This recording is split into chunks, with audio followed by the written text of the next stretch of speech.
هي في الحقيقة ولفت بركان، ولفتو مزيان وكان نرتاح فيه. الصحة ديالي كترتاح في هذه البلاد السعيدة شايلها رجال البلاد. بركان فيه هو نقي، فيه ناس زينين، فيه الحباب ديالي، فيه العائلة ديالي. والمشكل اللي ما خلانيش نبعد على بركان هما الوالدين والوليدات ديالي. انا عندي الوالده كبيره بزاف وراني نتعامل معها على الشيء اللي كتساني في الدنيا، لانه هي لو كان ما كانتش هي ما نجيش انا للدنيا. ونطلب الله يقبل مني. انا كانت عافر مع الوالدين ومعروف في القبيله ديالنا كامله باللي ان انا ما نبعدش على الوالدين، ولو كان يكون فيا غير عرقين ده.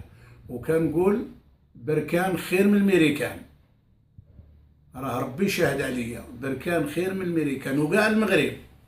المغرب ديالنا زين، ماكله، هو تحواس، عائلات. واحد يمشي عند واحد، واحد يفوج عند واحد. وحنا كنمدغوا بنادم وما نسرطوش. حنا المغاربه حنا معروفين بالكرم وقلبنا زين وما كنحقدوش. والحمد لله المغرب ديالنا زين، وعلى راس المغاربه ربي كرمنا ملك زين وشعبي معنا ويحب الشعب ديالو، والشعب ديالو كاع يبغيه. انا بنفسي انا والعائله ديالي سبحان الله كل يوم ندعيو له بدعوه الخير، وربي راه شاهد. الله ينصرو، الله ينصرو، الله ينصرو، والله ينصر المغاربه كاملين يا رب العالمين. سبحان ربك رب العزه عما يصفون، وسلام على المرسلين، والحمد لله رب العالمين.